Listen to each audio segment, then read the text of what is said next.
Are you a book lover or enthusiast? Do you need genuine and unique lifestyle products?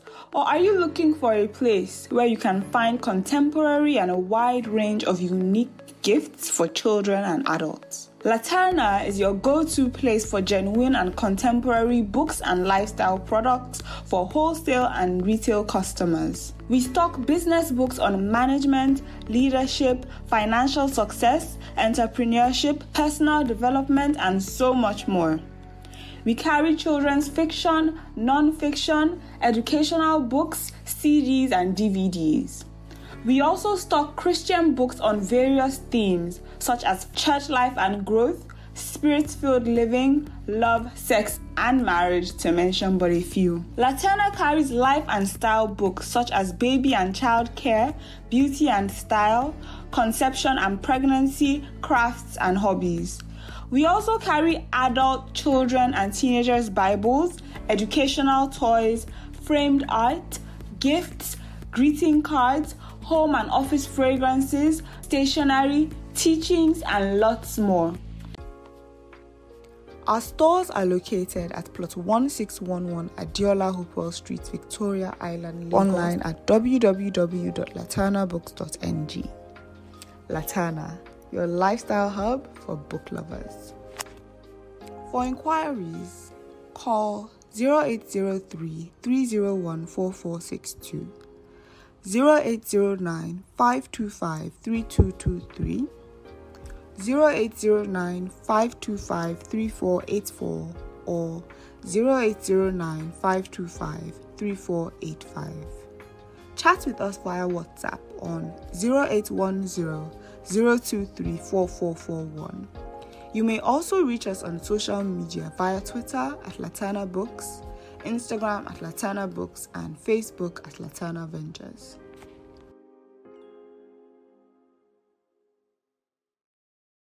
God on our behalf. Like to review our own book. So, mommy, congratulations for this occasion. And to everyone there, say thank you for coming. Yeah, who are we as Laterna? When I was inside the morning conference, we said it's a big place, and it was not like Laterna. Don't shock English that not even part of Laterna until this book. Laterna has been on for over 30 years. She started in 6. The plan started as a Christian bookstore. Over that period, Laterna has grown and also something much more than a bookstore. When you look around, you see things that you wouldn't see in an ordinary bookstore. You wouldn't see. I'm sure the conventional bookstores don't see things like this. You will not see things that are things behind, and a lot more. We have different items on the other side. So Laterna is a bookstore that's evolved to a lifestyle store for book lovers. So we carry whatever will be of interest to book lovers. If you like, as you see, that's things. How do you do it? Simple. When we have our customer in, they say, oh, we need a pen to write on the book. Okay, write on the pen. We need a daughter to do something that we had a daughter to it. Oh, we need this item. We need this bag. That is how Laterna evolved to what we have today. And it's because of all of it there. Because without you, we will not be in business. Now, just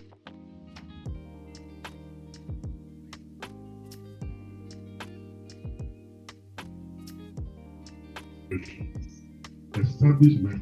This has evolved from Christian bookstore. This is a trusted destination for Bibles, Christian literature, business, and liberty books. Children books.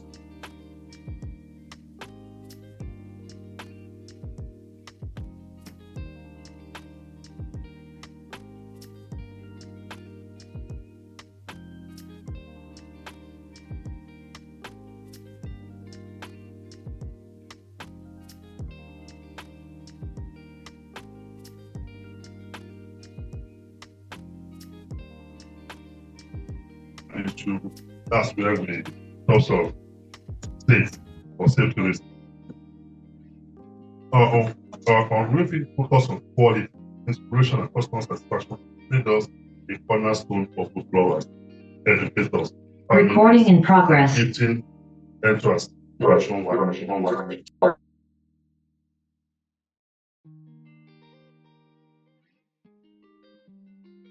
Inspiration.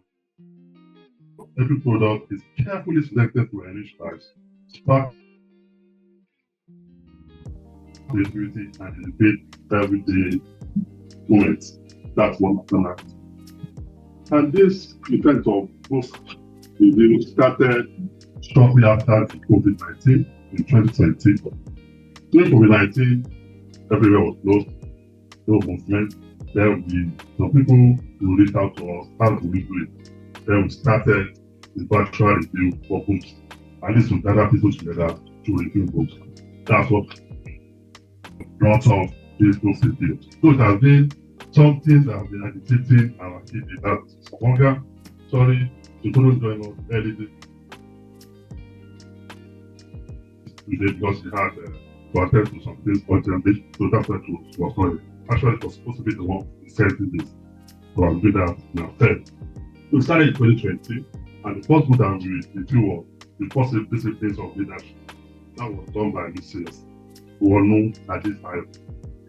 And since then, we have done 70 book reviews. And the book reviews have covered so many things, so many categories. We have leadership, we have women in business, we have health, we have parenting, we have entrepreneurship, we have autobiography, we have biography, so many areas that cover during the 70 book reading sessions. Today is 70 plus 1 reading session. It's 70 plus 1, that's what we are doing today. And it's about an autobiography of Mrs. Cecilia Ibru. I'm sure we don't need any introduction to her. So today she will be reviewing her book, and to do the good job is Dr. Osa Mbonu Amadi. Is the one that will be today. He will be the one to introduce Mrs. Ibru and do the good justice to the book review section. So let me just tell you a little about Dr. Osa Mbonu Amadi, the Nigerian born in Laterna on June 13, 1963, is presently the art editor and deputy editorial board chairman of Vanguard newspapers. He is also the current president of Tourist Club International. He is a musician, an author, an environmentalist, and ordained pastor, servant of the Lord Jesus. He had his first degree in music arts from Laterna University in Lagos. He was studying journalism at the University Institute of Finance, Lagos and Federal Radio Corporation of Nigeria. He later had his master's degree in mass communication and a PhD in communication studies at the Lagos State University, Lagos. In addition to his scholarly papers, over 1,000 media articles, news and feature stories, Dr. Osa is author of the novel Born Again, an epic love story and religious satire. The Rejected Stone, a secondary school literature book. Atakata, a novel published with title River of Tears, and Toby and the Wicked of the children literature book. He is married to Mrs. Gloria Mbonu Amadi, his three boys, Ebuka, Osita, and Muna. The family has 3 dogs, Loti, Master, Flo, whom they love so much. That's the brief of Dr. Osa Mbonu Amadi. Can you please tell me to welcome?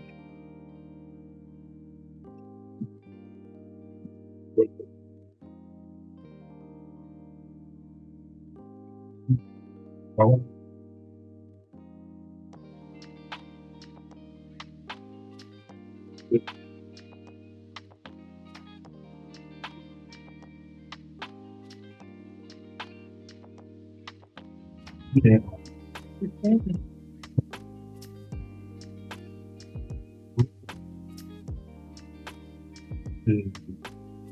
The visions of the author, and as well as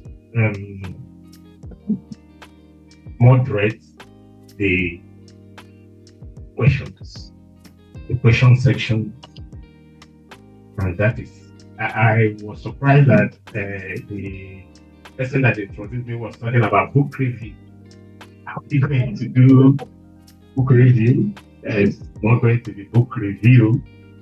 We did all that the day of the launch of the book, and we have done a lot also and on the pages of Vanguard newspaper. So there's been enough review. We're not going to do reviews today. The author is just going to read some excerpts, selected excerpts from the book, and then field some questions on those sections. So permit me go ahead and read the profile of the author, Dr. Mrs. Cecilia Ibru, MFR, OFR. Dr. Cecilia Ibru was born to the family of Chief Edward Babeke Sido.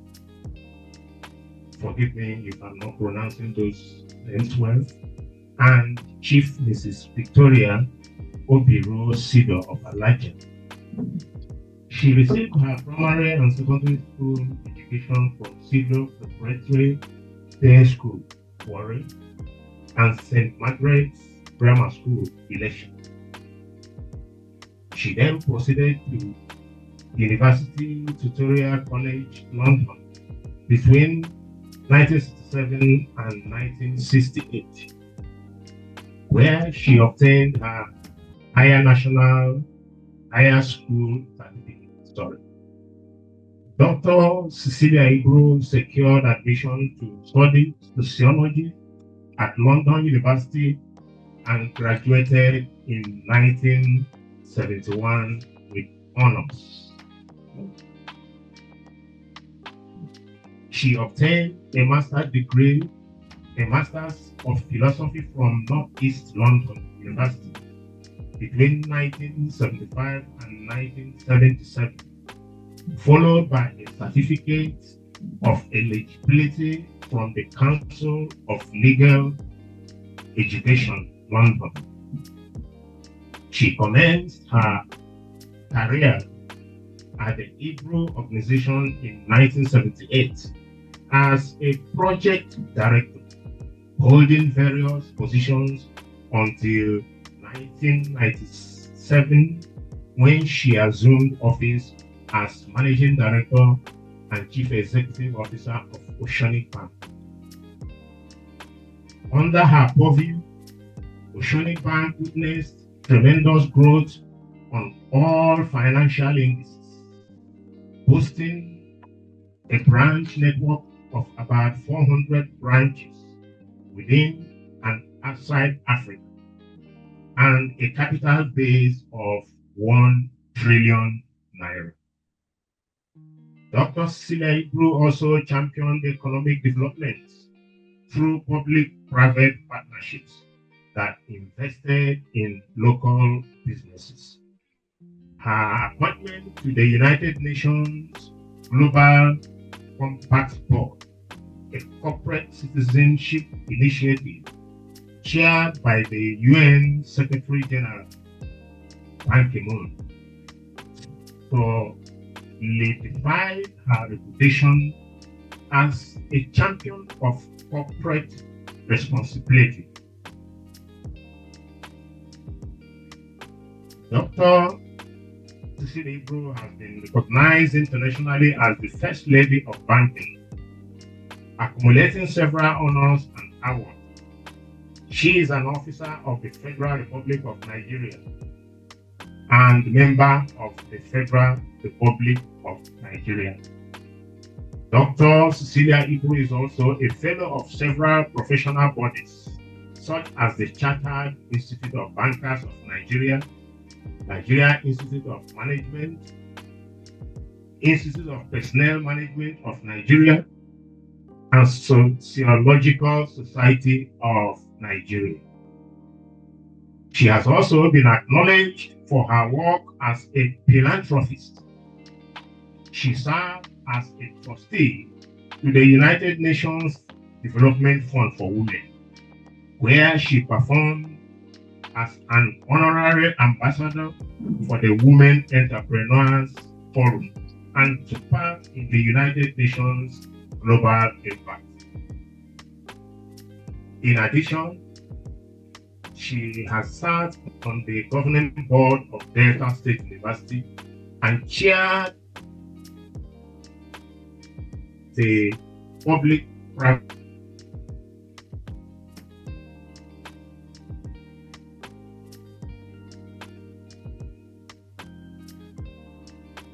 and Cecilia Foundation, a non-profit organization focused on building effective, innovative, and enterprising human capital by providing educational opportunities for individuals and groups.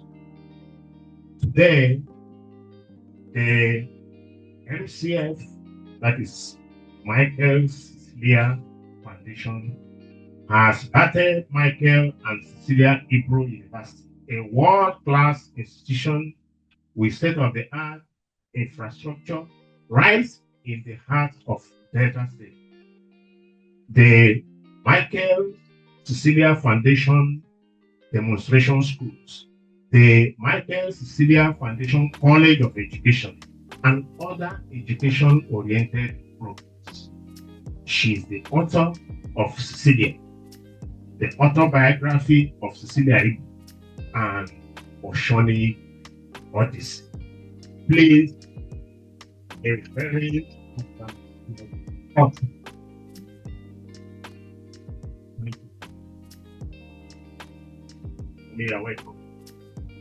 So,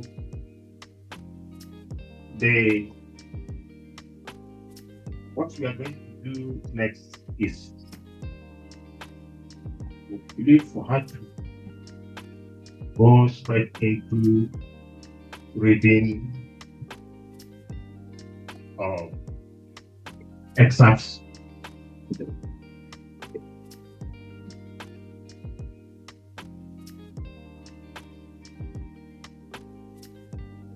Yes, so the author is going to read from the first excerpt, and that is page 19. What she's going to do, just read a little portion, maybe it's a paragraph, and then speak to it. Thank you very much. And I want to appreciate you, especially the work you did in the Vanguard, where you introduced the book lavishly and in a way that people were following me from all over the world to say, oh wow, your book, where can we get it? It's on Amazon and so on and so forth. That was your work. Congratulations and thank you very much for that. So going back to the book, I'm going to start with my birth. I think it's just one. You know, some of us here are not old enough to know that having twins was not considered a normal for human beings, especially where we come from in the riverine area. I don't know if you read about Mary Slessor. He was a missionary, Scottish lady, who came all the way from Scotland to come and ensure that twins were not killed at birth. I happen to be a twin, and I would have faced such a fate if Mary Slessor did not come all the way from Scotland to come and be a missionary to look into that area of humanity. Praise the Lord. Hallelujah. I had two fathers. My grandfather, Edward Badbeki Sido, and my maternal grandfather, Ogepo, who nurtured and ensured I was well grounded and enriched with the wisdom and strength needed to thrive. I struggled to label them as first and second father, as doing so would imply a hierarchy. In truth, they were both my fathers, in different yet equally profound ways. Like true pillars of support, they stood behind me and urging me forward as I navigated life's journey. Now, many of you probably grandfathers as well. This grandfather was very, very special. If I were to say without prejudice, he was probably the most profound influence in life. He is the type of person that will set the table, big table, silver spoons and everything, because he was a trader and he had a relationship with the Europeans. So he was influenced with European lifestyle. And he made sure he also experienced that lifestyle. He was a very profound, not educated, he didn't go to school, but very well grounded in the things that will make you go forward in life. For the first time, he said to me, he said, they are going to go to university. We were just in primary school then, but he was already saying it, we're going to go to university. And I said, yes, sir, Papa. Yes, Papa. And then he says, when you go to university, you're going to make money out of your degree. He said, but money, you have to be wise in handling money. If you're not careful, you will waste it without even knowing you're wasting money. Two things you must do when you have money: you must invest. And don't go buying cars. Cars are wasting assets. You must invest on land. Land must always appreciate. Now, for the first time, we're just children, and twin sister and myself. And he was already building up how we should live a life that will enable us to succeed. How many fathers do you think have such? How many children do you think have such grandfathers? Not very many, but we were really privileged to have had him. And he therefore was the one that stood behind us. Why? He had only one child, and that's my mother.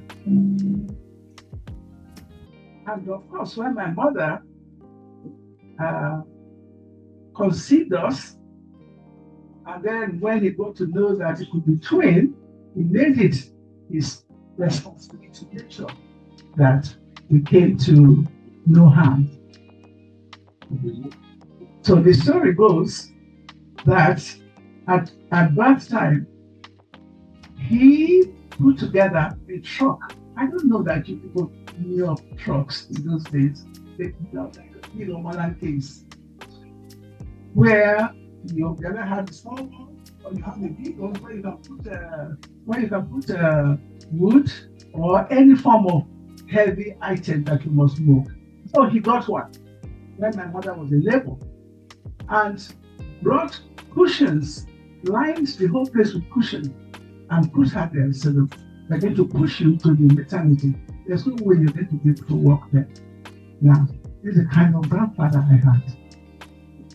And then when he got there, my father was not yet there at the maternity, but he was expected. Then he came, and the two of them were there. So when I was born in their presence. But my twin sister took time coming out. And with the women of my father's family standing by with a small coffin, saying that the one that has been born will live, that one that was not born will make sure we do away with. Now, this was life then. But my father, who was half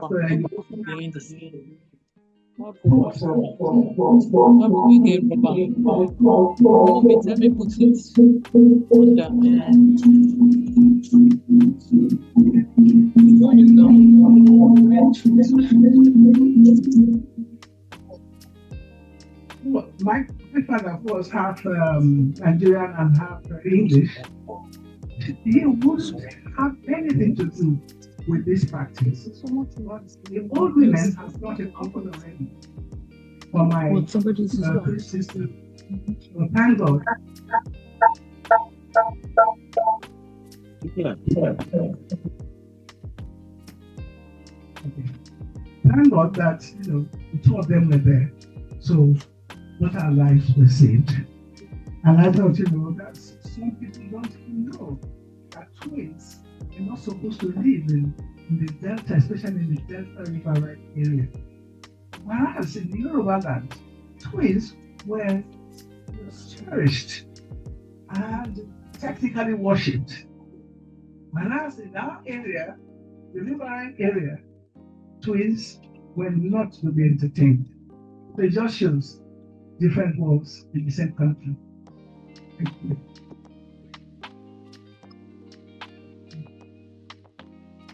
So that was still your grandfather. My grandfather was Ogegede. The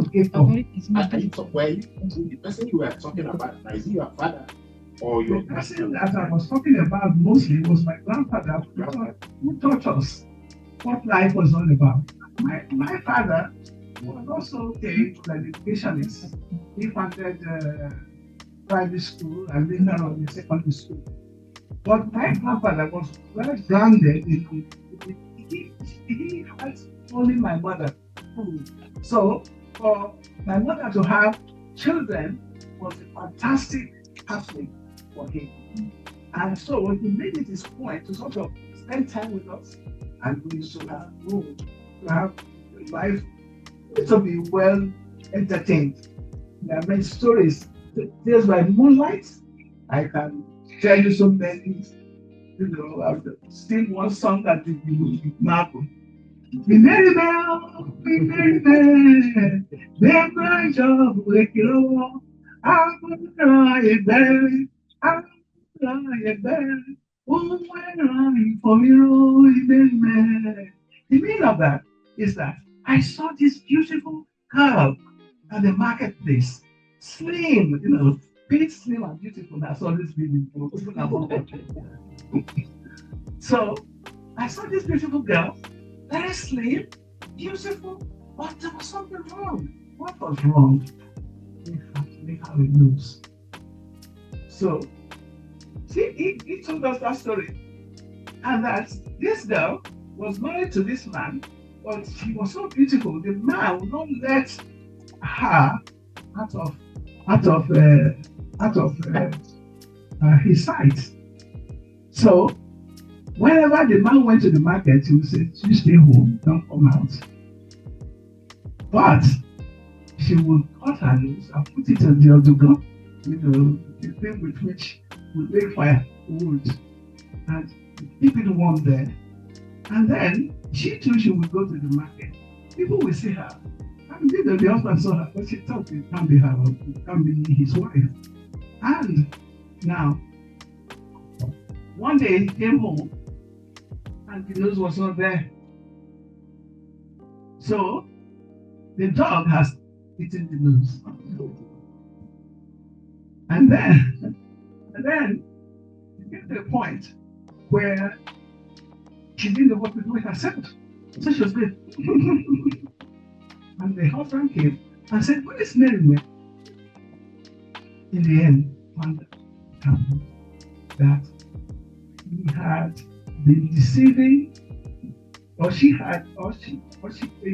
playing a kind of trick on him, that he felt that she was at home, but she was the one that he was seeing at the marketplace, this beautiful girl that looked so wonderful, but except for her nose.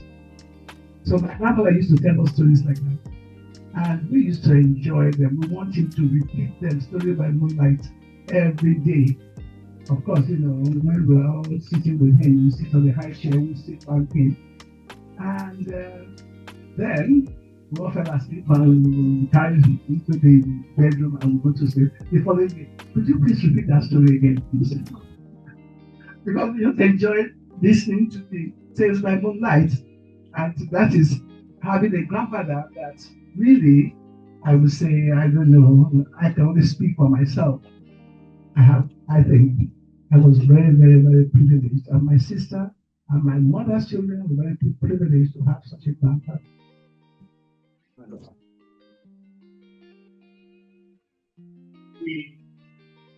We go to the next section that she's going to read from. There will be questions, but we will allow her to do all the reading. Then the questions will come after the reading. On the next section, that is page 95. Page 95, and it's negotiations for marriage. Now, people think that people just go and they get married. These days, that's what happens. Or they get home and say, I want to marry her. And then, but there's custom. There's custom. You look at custom of what happens for marriages. It doesn't just happen like that. But that these days it does, because modernity has taken over. In our time, for you to even talk about marriage, you've got to be well, let's say, researched. I.e., are you the ideal person for this? My daughter? Are you the ideal person for my son? Where do you come from? I went to school in Yoruba land, so I know a little bit about Apostle. I studied Yoruba as a subject, and I did it for school sir. Fortunately, I passed. So in that sort of scenario, you find that all the cultures in Nigeria, they used to do a lot of beginning before you get married. Anyway, my own marriage was a little bit, a lot of negotiations and so on and so forth. So I will read and then we will discuss these things later. Love can be unpredictable. Love can be an unpredictable force. Sometimes it arrives gently, like a serene Sunday morning. Other times it is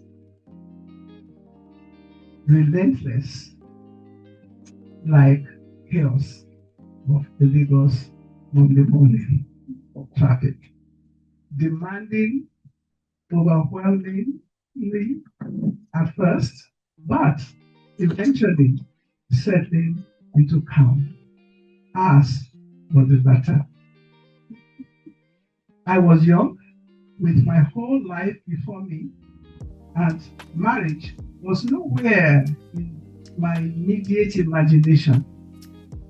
Mr. Michael Ibru, on the other hand, was a mature young man, self-assured, and seemed to have already mapped out his lifespan. In his mind, I was a missing piece in his well-structured puzzle. A piece he knew precisely where to place.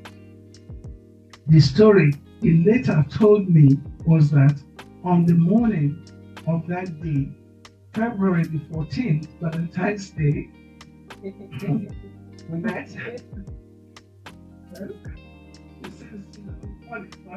That is the day we met. And sometimes these things have a way of making impact. So So we met on that Valentine's Day.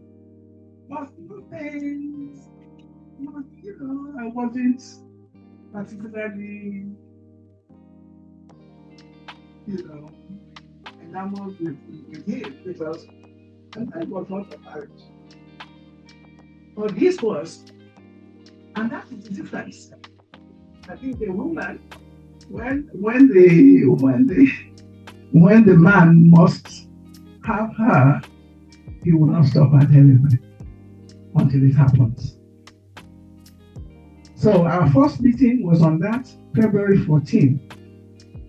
And for me, it was a day just like any other day, because I went to a factory that was being built with the photographer I had an issue with the night before, because I was already in the nursing school here at Lagos. And then I was in the boarding and somebody came to ask of me. And I said, look, I'm not expecting anyone. The person said, it's Mr. Walker. I don't know anybody about that. So anyway, so I drove him away and said, but I asked him, how did you get to know my name? Because when you come, you have to write somebody's name. And you got to know the person's name. Oh, I got to know your name from your photographer. I said, oh, Mr. Moses? So I said, okay, I'll deal with it. So anyway, to cut a long story short, Mr. Moses got to know about the situation and reached out to me and said, look, I didn't give him your name. Come and look for you. That was his own doing. I said, but you gave him my name and my address and everything. So what were you trying to do? So I was very, very angry with him. And then in the end, then to show that I've accepted his apology, can you please come with me on Sunday the 14th of February, to a factory? I've got to do some photography there.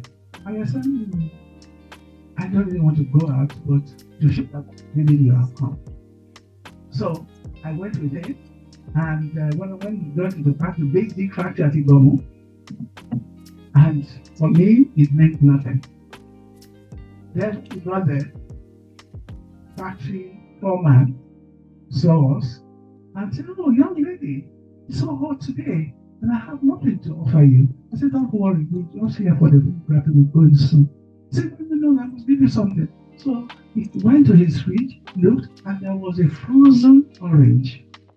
And he said, this is all I have. And I said, if that's what you have, I would accept it. So I took it and I sat down in his cubicle, just walking cubicle in where they build all these big factories. So I sat down there, peeling my orange, trying to see if I can peel it very hard. All of a sudden, Mr. Moses runs back and said, come. So I said, what is it? He said, oh, come and meet somebody. So I said, oh, who is it? And he said, he's the owner of the factory. So I went out and said, good afternoon, sir. Then I went to him and said, no, he's a Robo man, greeting properly in Robo. Oh, beautiful, sir. So that is how we met for the first time. And after that, I went back to my orange. And by the time I finished peeling my orange, the visit was over. And we're going to go back home. So Moses now called me and said, oh, actually my friend came with a friend called Mr. Halliday from Port Harcourt. And apparently he told Mr. Halliday, I'm going to marry that girl. And Mr. Halliday said, you marry that girl. Every beautiful girl you see, you will marry. So he said, no, this is different. So they left it at that. Mr. Halliday drove off. So Mr. Ibru was going to drive off now. And he now called Moses, because they have gone through the photography session in the factory. So he told Moses that he would be leaving now. And then as he told Moses was going to bid him goodbye. So what about that girl? What's happening to her? Oh, she's there. She's in the room. So, maybe two of you are going somewhere. I can give you a lift. So Moses now called me out. I left my house, and ran to him and said, "Oh, Mr. Ibru will give us a lift." I said, "Oh, where? Where do you want to go?" I said, "I'm going back to my hostel in Idiaraba, teaching hospital." So he said, "Oh, that's my way. It's on my way. I can drop you off." So I was going to sit at the back. Then only he seated on the seat there. Moses go back. So, and all the questions, who's your father, who's your mother, so many questions. And I kept on asking in my mind and saying, this was come to an end. Don't worry, just answer to polite. So that was our first meeting. After that, then he approached my uncle. And my uncle, who was our guardian here, Mr. Kofa, that, "Oh, I've seen your niece and I'm interested in her." He said, "Wonderful, great. So which one?" And then he called my name. And then he said, "Oh, fantastic. If it were one of the other ones," we said, "Because I don't know them. But this one, she's a good girl. I can recommend her." So that now puts the fire into the pursuit. My husband was now going every Saturday to see my father in Warri. And after some time, I said, "Look, why are you doing this? The roads are very difficult." So I decided to become a driver. I learned how to drive in USA. So I'm a trained lorry driver and I can handle the roads. So anyway, when my father said no,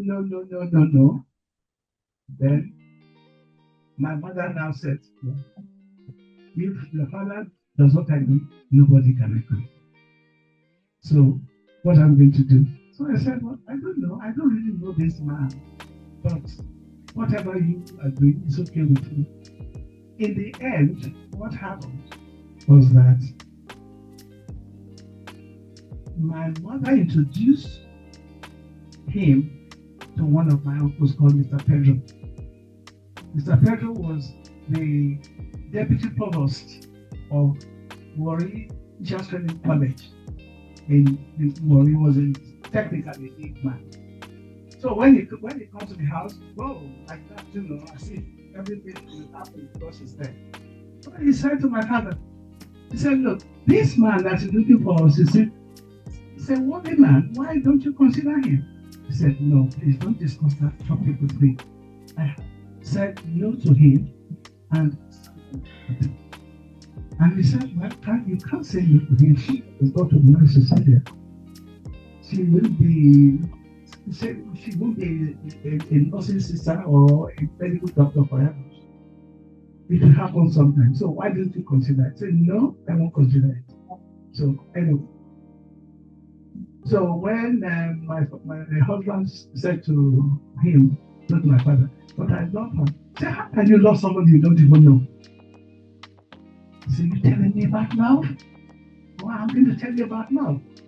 So anyway, that passed. But Mr. Pedro insisted that he must be considered. So that is what we begin. And God helping us, we're still a nation.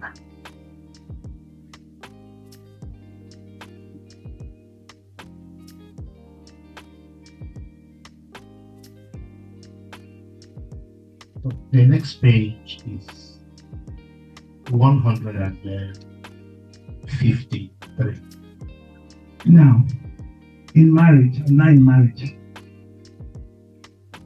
And living in London. We had 3 children. And my brother-in-law was living in Nottingham. And every weekend we come home to spend time with us. And one day, he came and took me up and said, "Oh, your mother must have done something to make my brother so much in love with you." I said, "Like what? Like what?" So anyway, we're discussing it. In the end, he said something like, "Oh, using a medicine."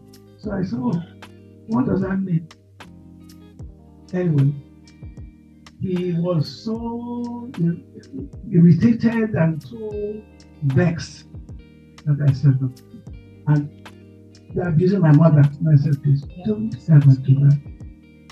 I said, "I will never abuse my mother-in-law, and I don't expect you to abuse my mother-in-law, my mother." So we left it at that. Apparently, he had written home to let people know that there was a problem. So there was a family meeting. Family meeting, my husband was summoned, everybody was summoned. I wasn't there. And the matter was tabled.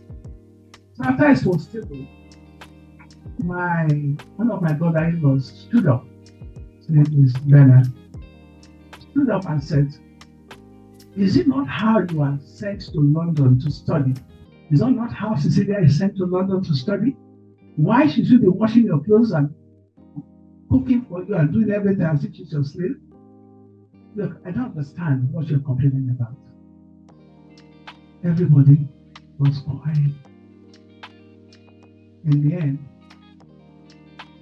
my father-in-law said, "There's no issue here. You'll go back to your homes." And that was how that matter was settled. But if it were not for my brother-in-law and my father-in-law, it would have become a messy affair. It happens in many families, not just this family. And so it's an experience that I had to go through. Fortunately, I wasn't at the meeting, but and I asked my husband, I said, "So what did you say?" He said, "Nothing." I said, "You didn't say anything? You didn't say anything to defend me?" He said, "There was something to say because you've done nothing wrong." But Uncle Bernard and my father-in-law made sure that, shall I say, there was empathy as it were. But, these things happen in all families. And so, I'm not the first to experience it. But after that, the matter was never mentioned again. But it left an indelible mark on my mind that how can somebody accuse you of things you don't know about? Apparently, it happens in many families. Thank you.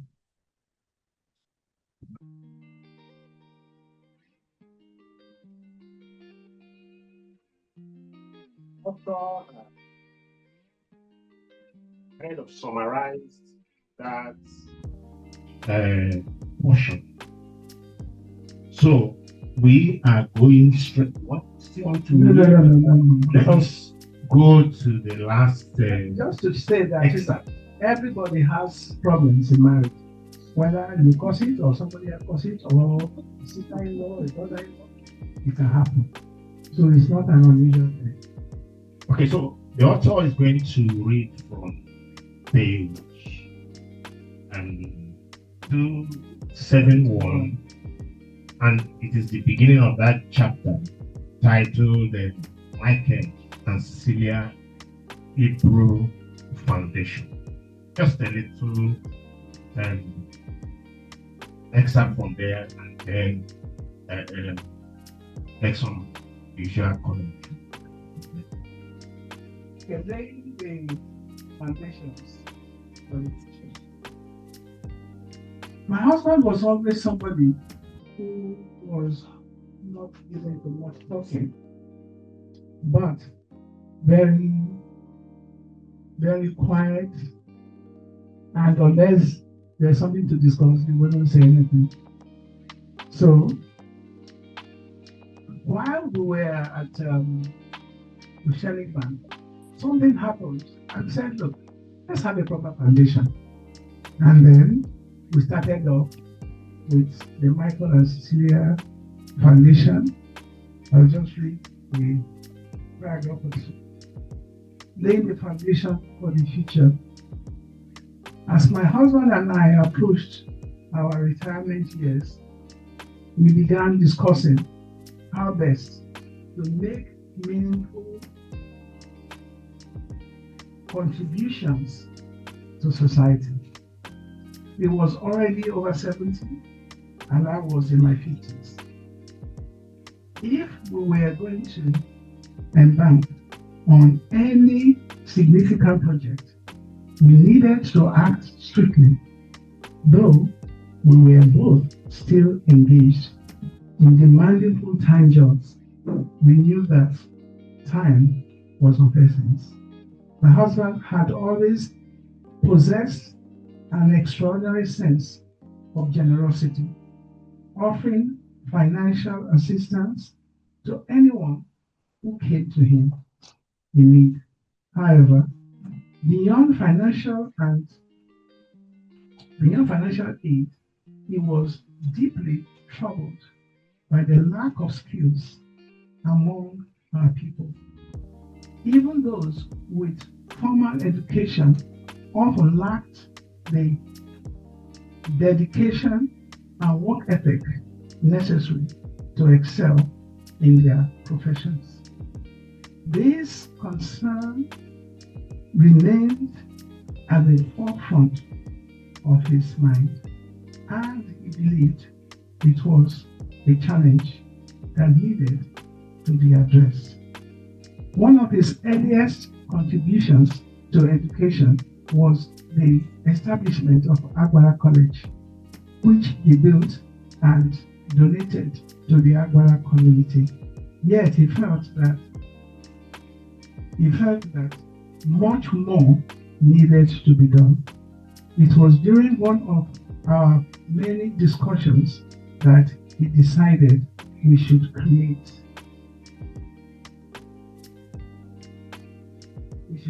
a foundation, a structured vehicle that could address the human capital needs of our people on a much larger scale. My husband was insistent that whatever we built had to be recognized and accepted worldwide. And at that time, Oceanic Bank had engaged McKinsey and Company, the world-renowned consulting firm from the United States. Seeing an opportunity, McKinsey was tasked with developing a proposal that aligned with his vision, one that focused on harnessing Nigerians' untapped resources to empower the youth and drive industrialization. He always felt that industrialization in Nigeria will not happen until the youth were properly educated in the concept of what industrialization was all about. Because we're just buyers and sellers, they manufacture, they take our raw materials out, and they'll bring it back, finished products, and we buy. So there was no proper industrialization program for Nigeria. And this is where he felt that we need to do something meaningful for our people. Even with the oil and gas era of 1946, when Shell began to take oil and gas out, it was the same thing. Take the raw material out, process, and then come back and sell to us. So he was very concerned that we're not making progress economically as a nation. And that we, as the people of the nation, we need to find how best to go into a proper type of education where education is structured to ensure that when you graduate, that you will find a job, not that you become a malante pusher. You will find a job that will suit, that will enable you to express yourself with the education you've had. So he was very adamant on that. And he now began to research into legacies such as those of Tata of India, Rockefeller of America, and so on. So how did they do it? So with that, we began to look at the possibility of having our own foundation that will probably take the cue from such organized foundations abroad. And that is how we started with our foundation. And the Michael and Cecilia Foundation, inspired by Rockefeller model, my husband decided to structure his own legacy in a way that would sustain itself for generations.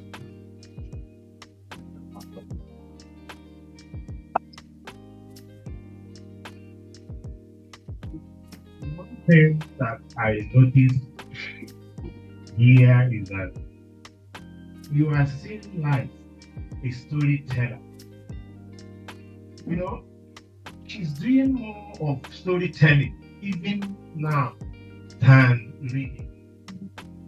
And that is very impressive.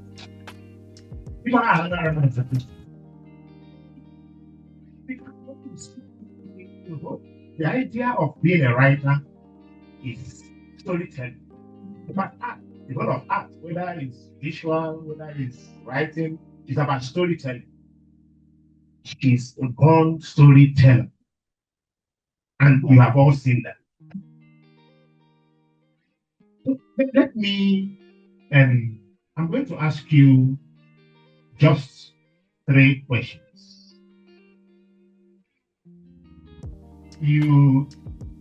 From the beginning, you spoke about your father and your family background. And on page 109, we saw his of father. We saw Uncle Pedro. Uncle Pedro led your would-be husband to your father, and Uncle Pedro said to your father, "This man has come to seek your daughter's hand." And you said your father remained silent, listening intently, and your would-be husband, that is Michael, in turn, avoided your father's gaze. He wasn't comfortable. So then your father said something very significant. Your father said to him and to Uncle Pedro, "I can provide for my children. I do not need to marry them off for other men to take responsibility for their future." At that point, this is so, it was like, if you are reading this portion, it's like you are watching a movie. I myself, I became apprehensive. I said, this man is going to turn down Uncle Michael. This man is not going to allow Uncle Michael to marry her, his daughter. And the question I want to ask you, why I ask the question, your daddy said that he has made provision for. And I wish every man and woman could say that they are concerning their children. It will go a long way to curb many of the ills we see today in the society: child prostitution, yahoo, ritual killing, and all kind of things, all in the quest to make money which their parents do not have. Sadly, today in Nigeria, this is a country that flows with milk and honey. A lot of men and also women have been rendered economically impotent. They can no longer provide for their families. Only as a bank, only as wealth creator. What do you think is the way out of this increasing economic impotence of men in a country that is flowing with them? Because myself, I have children in university. Anytime they call me, my mind will cut. Especially if I don't have money in my pocket. Or if I have some money, I will be confident. I say, yes, what is it? I need this, I need that. I say, don't worry, I'll send money.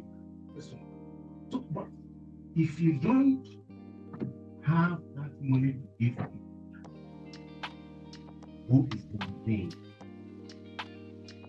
There is the possibility that they will go and start doing all kinds of things, and you yourself will not be happy.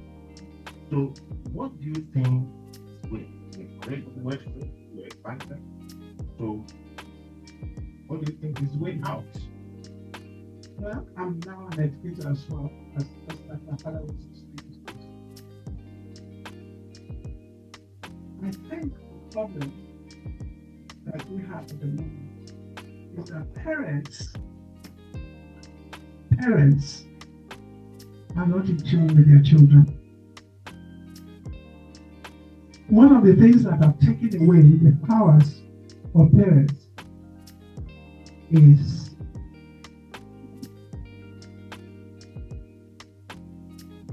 I won't say Yahoo. Yahoo is a better development. But parents are not in close touch with their children. Now, we talk about my father who said that I have made provision for my children. At that moment, my father was talking about his first 3 children. The first son, myself, and my sister. And he said, look, he had just returned from London. And he said, I have 3 houses there. So one for each of you. You live in one room, you rent the rest of the room out to educate yourself. That is the arrangement we made. But how many people have that opportunity to go and to such a place and not waste resources and still have residual resources with which to train the first 3 children? If his plan went through, the possibility is that the first 3 children will make sure the other children are also trained, because it's giving us the responsibility. But however, you ask the question, we have a problem in our nation now. The techie world has taken over the life of our children. Yahoo is a product of technology. Without technology, Yahoo cannot thrive. And who brought Yahoo to Nigeria? Is it not the same 5 people? But we have always opened our doors to people without questioning whether they were good or bad. Once you are one color, it's okay, come to our country and come and do what you have to do. We have not been that discerning. But when you say we have a big problem, it's true. And also, there's poverty in the land. When I was young, we did not buy anything in the market, food, except salt. Even the salt we bought was the white salt. The native salt, we cooked ourselves. We made sure that all the banana peelings, plantain peelings, things from coconut and But now, all those things that people throw away these days, they were never thrown away. You gather them together after some time, you put them in a big container and boil them. And by the time you finish boiling, you will have the native sauce, which is better than white sauce, with which you will cook. Then whatever is left, you turn into soup, which is native soup. I can do all those things because I grew up with that knowledge. But how many families now go back to the land to do what has to be done? 1946 was the year that we should mark in that. That was the year that the Shell, took the franchise for our oil. And with that, there was no going back. So instead of you going to the land to farm now, you're waiting for the pigeons that will as a part of the community that has the oil.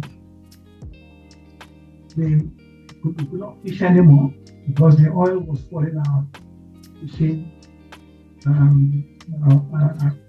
rivers. So there was a lot happening, but the government was not proactive to stop such devastation, because today food security is a problem in that we don't have enough food for our people. Now, not only do we not have enough food for our people, you cannot even import it because it's too expensive. And then we have the Boko Haram, we have all these, we have so many challenges. But that is because the old circle has been broken and has never been broken. And at the moment, you look at the government of Nigeria and you say, when are we going to fix it? And then look at what the Burkina Faso president said. He is doing something. Well, I'm not going to compare anybody, but however, we need to come together and say we will do something about our nation. Our nation is probably the biggest, the wealthiest in Africa.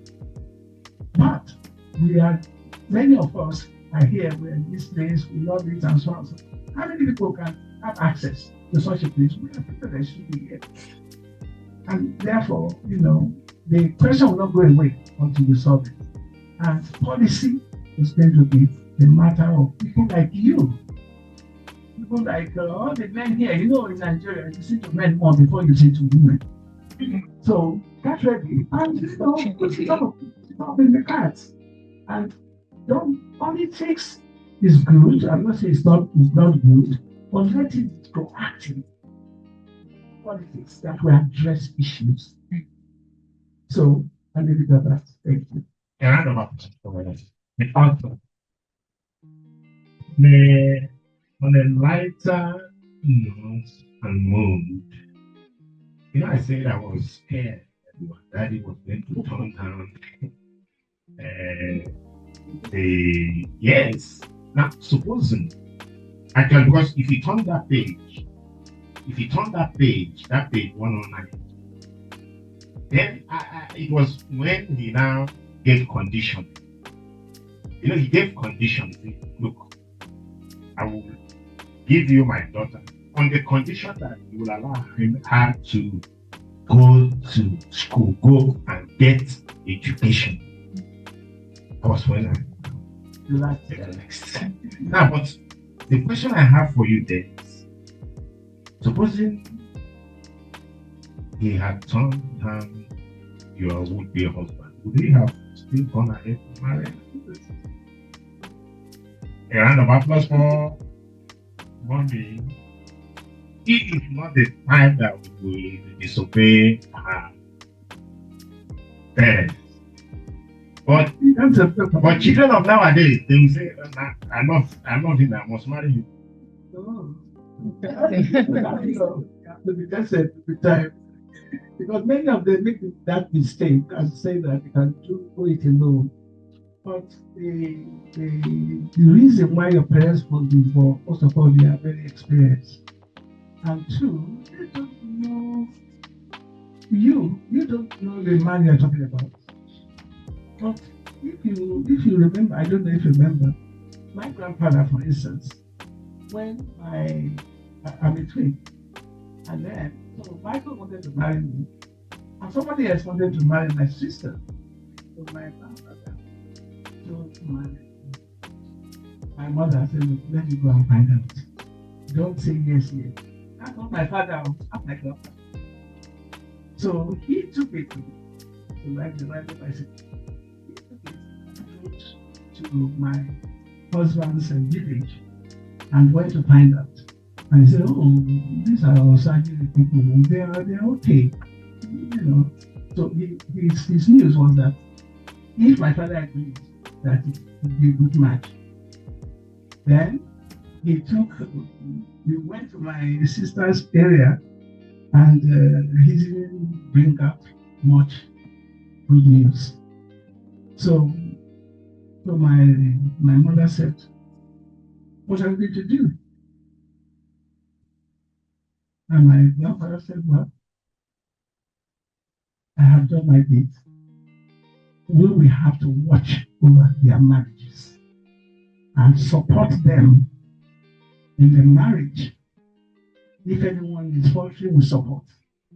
If one is doing well, pay good report. But he also really sure that whatever be the case, we've got to support our children. Whatever be the case, you've got to support your children. They need it because they cannot go it alone. Please clap. I hope the young people who are here today are listening and learning.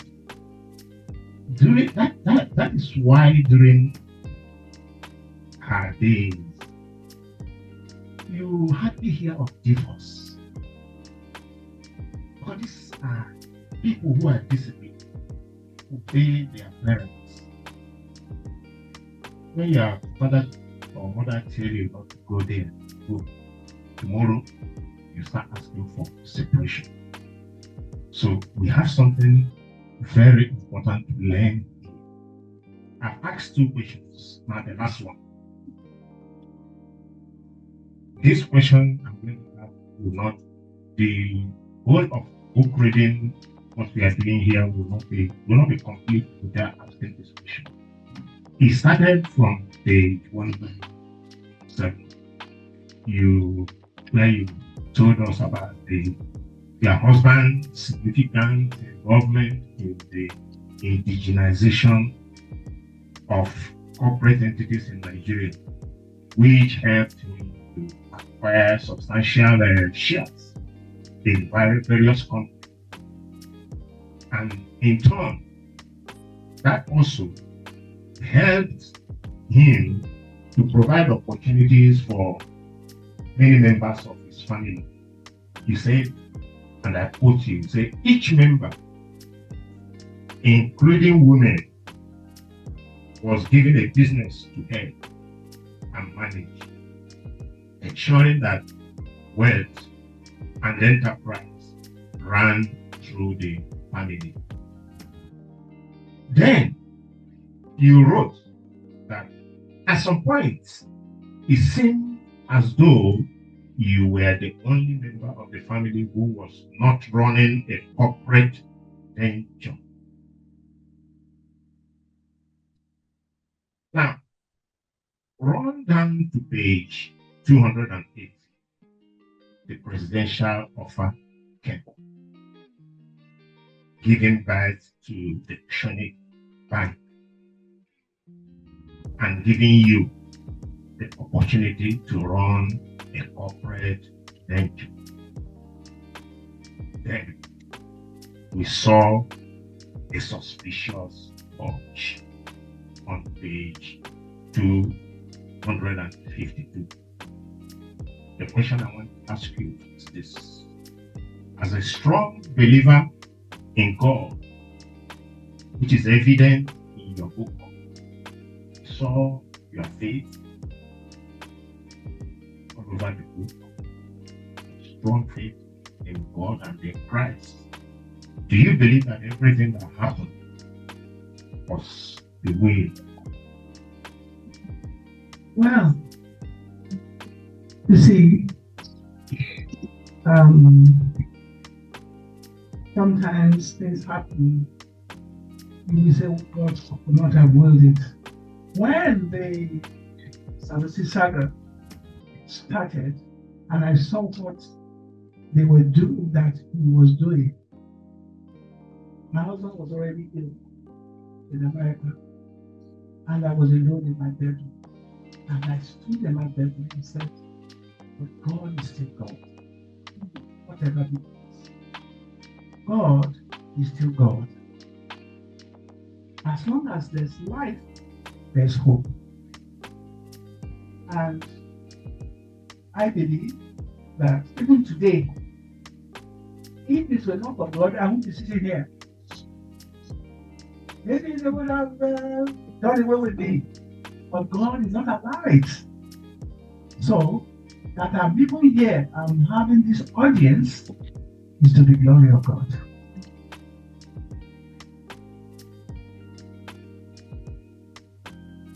What I want to do with this, you all can understand God.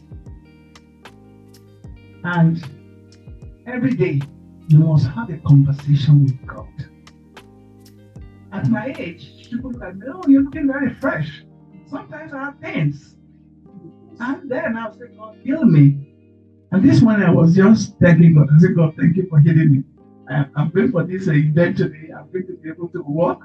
And I will not have any issues with whether I'm having a backache or thing. I even told, I don't know who I told. I said, I don't have any more backache.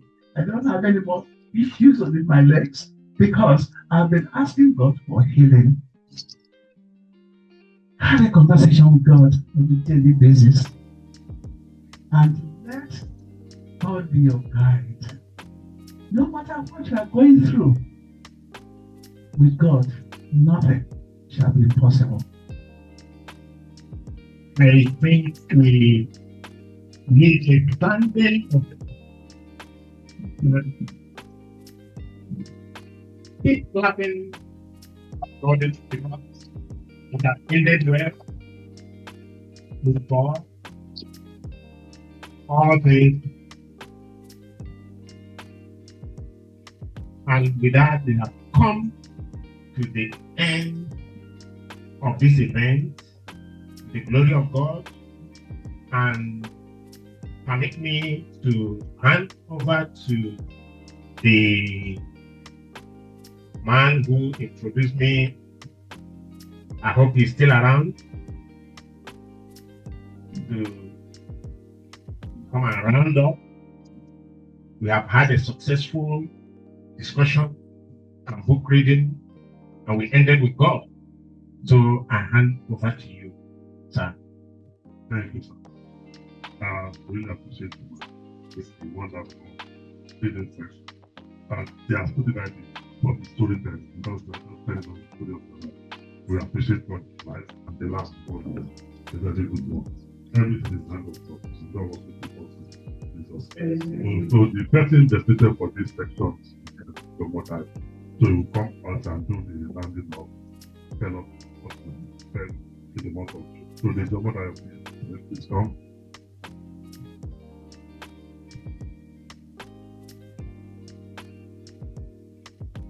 Not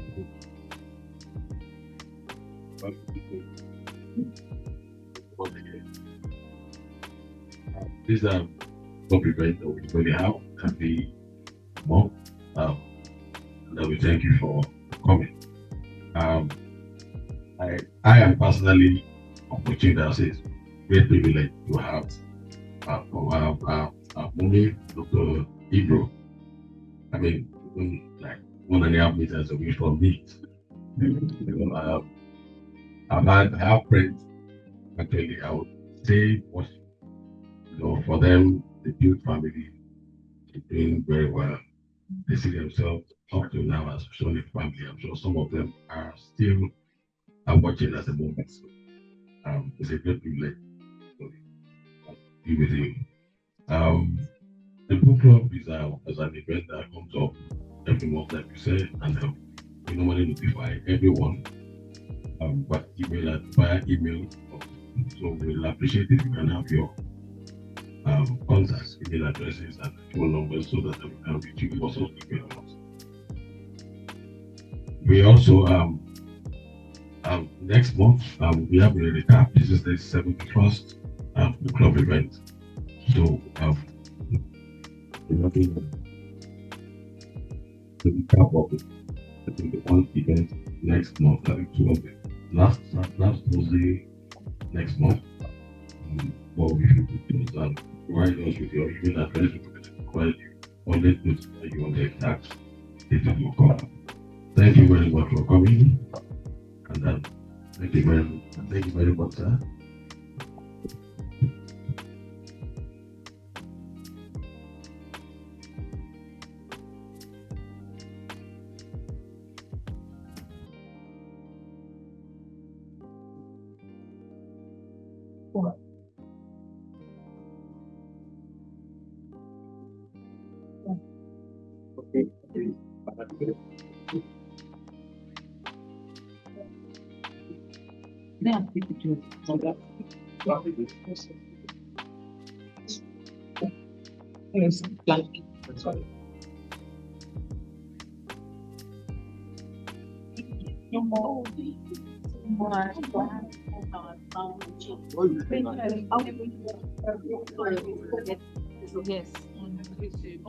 Yes, on YouTube. Yes. I'll send you the link when we upload it. Thank you so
much.